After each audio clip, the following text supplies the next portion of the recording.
Hi friend, मैं अभिषेक state government exam channel में आप सभी का स्वागत करता हूं। दोस्तों, आज हम डिस्कस कर रहे हैं क्रिया पर और जानेंगे क्रिया के बारे में। आइए वीडियो को करते हैं दोस्तों स्टार्ट और जानते हैं क्रिया। तो वीडियो स्टार्ट करने से पहले मैं स्वामी विवेकानंद जी के एक कथन से आपको अवगत कराना चाहूँगा कि जितना कठिन संघर्ष होता है जीत उतनी ही शानदार होती है। तो इसलिए दोस्तों संघर्ष करो और जीत का जो है आनंद उठाइए।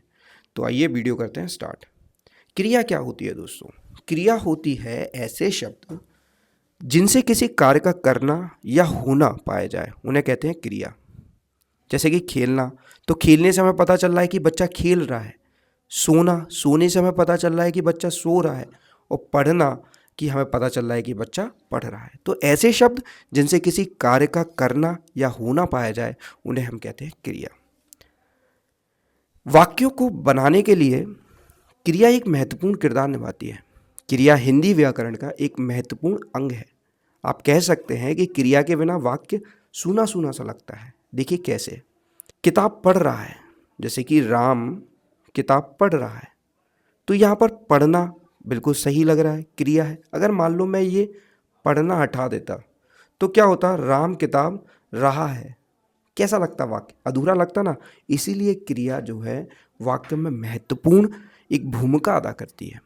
कल वह लखनऊ जाएगा, अगर मैं जाएगा हटा दूं यहाँ से तो क्या होगा? कल वह लखनऊ क्या है ना, बेकार लगा ना वाक्य। तो बस इसीलिए क्रिया जो है ना एक महत्वपूर्ण भूमिका अदा कर रही है। राहुल ने गाना गाया, राहुल ने क्या गाया? गाना गाया, है ना। वाक्य अच्छा लगता है क्रिया से।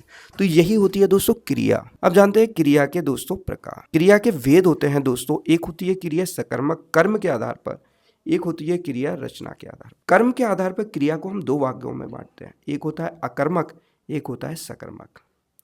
और रचना के आधार पर सामान्य क्रिया, संयुक्त क्रिया, नामबोधक क्रिया, प्रेरणात्मक क्रिया, पूर्णकालीन क्रिया और कई सारी तरह की क्रियाएं होती है।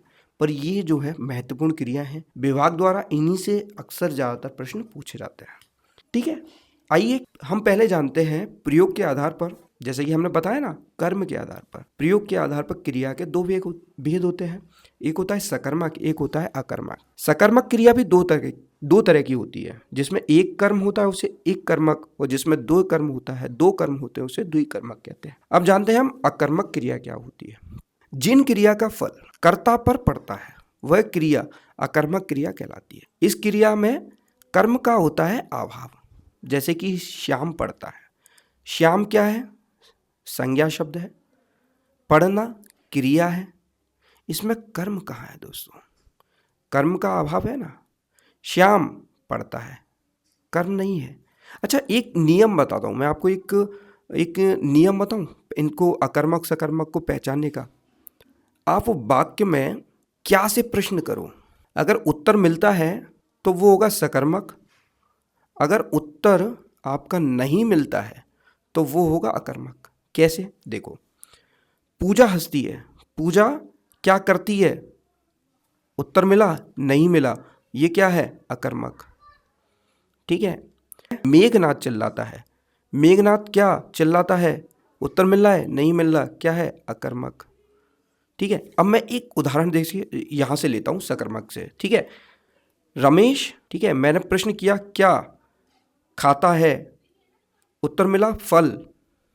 देखिए फल, ये मिला फल, उत्तर हमने तुरंत पहचान लिया, ये क्या है? सकर्मक है। तो ये नियम होता है, बिल्कुल इसको अगर आप करते हो ना तो 90% आप पहचान सकते हो कि वाक्य अकर्मक है या शकर्मक है ना। रावण लजाता है, रावण क्या करता है? उत्तर नहीं मिल रहा है, अकर्मक है।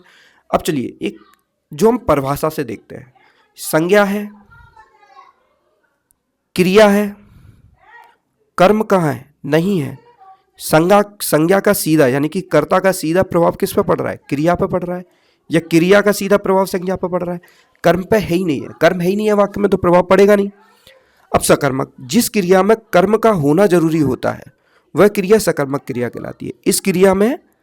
इस क्रियाओं का असर जो है कर्ता पर ना पड़कर किस पर पड़ता है? कर्म पर पड़ता है। जैसे कि फल, गाड़ी, बाइक, सब्जी, ये सब क्या है? ये आपके जो है वाक्य के कर्म है ना। सकर्मक अर्थात कर्म के साथ, है ना। जैसे कि देखो, विकास पानी पीता है। अब मैंने बोला विकास क्या पीता है? भाई वाक्य का उत्तर आ रहा है पानी, तो पानी क्या है आपका? कर्म है। और पीना जो है सिर्फ पानी पर निर्भर करता है, ना कि आपके विकास पर। पीता क्या है? पानी पीता है ना? तो यहाँ पर क्या हुआ? ये आपका हुआ सकर्मक क्रिया, सकर्मक वाक्य। सुदर्शन गाड़ी चलाता है। सुदर्शन क्या चलाता है? गाड़ी चलाता है। मैं बाइक चलाता हूँ। मैं क्या चलाता हूँ? बाइक चलाता हूँ। रमा क्या बनाती है? रमा सब्जी बनाती है। कोई भी वाक्य है, क्या से प्रश्न करो आपको उत्तर मिलेगा, तो आपका सकर्मक क्रिया होगी, है ना। अब चलिए आगे चलते हैं।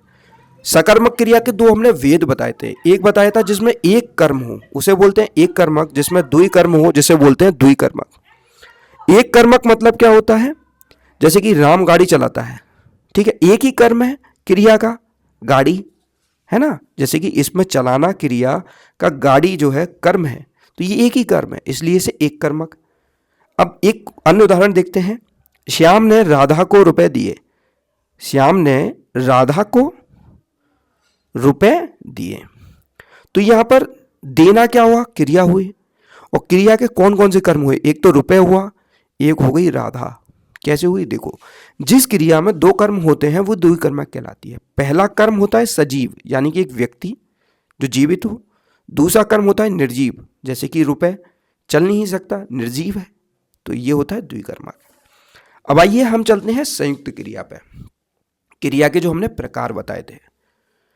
देखो, संयुक्त क्रिया क्या होती है? दो या दो से अधिक क्रियाएं मिलकर जब किसी एक पूर्ण क्रिया का बोध कराती है तो उसे कहते हैं संयुक्त क्रिया। जैसे कि बच्चा विद्यालय से लौट आया। अब इस वाक्य में देखना, लौट आना। किशोर रोने लगा, रोने लगा। वह घर पहुंच गया। ये देखिए, अब देखिए वाक्यों में एक से अधिक क्रियाएं हैं, जैसे कि लौट आना, ये एक पूर्ण क्रिया बना रही है। वाक्य क्या कर रहा है? एक पूर्ण क्रिया का बोध हो। लौट आना, रोने लगना, पहुंच गया, तो ये सभी क्रिया क्या हैं? ये सभी क्रियाएं जो हैं संयुक्त क्रियाएं हैं। ठीक है जी, पहचानने लगे। वाक्य में जब दो क्रिया एक साथ मिल जाएं तो उनको संयुक्त बोलते हैं। आप तो ये याद रखो कि दो क्रिया एक साथ मिल जाएं, जैसे कि लौट आना, तो दो क्रियाएं, पहली क्रिया दूसरी क्रिया, ये दोनों मिलके क्या बन गई? लौट आना। ठीक है, तो इनको बोलते हैं संयुक्त क्रिया। पूर्वकालीन क्रिया, यानी कि हमें नाम से याद हो रहा है, यानी कि पूर्वकालीन, पहले घटा होगा, है ना, उसको बोलेंगे पूर्वकालीन। जैसे कि जब एक कर्ता एक क्रिया समाप्त करके दूसरी क्रिया करता है तो पहली क्रिया को पूर्वकालीन क्रिया कहते हैं। जैसे कि राम ने खाना खाया और फिर पानी पिया। पहले क्या किया उसने? खाना खा लिया, देन क्या किया? पानी पिया।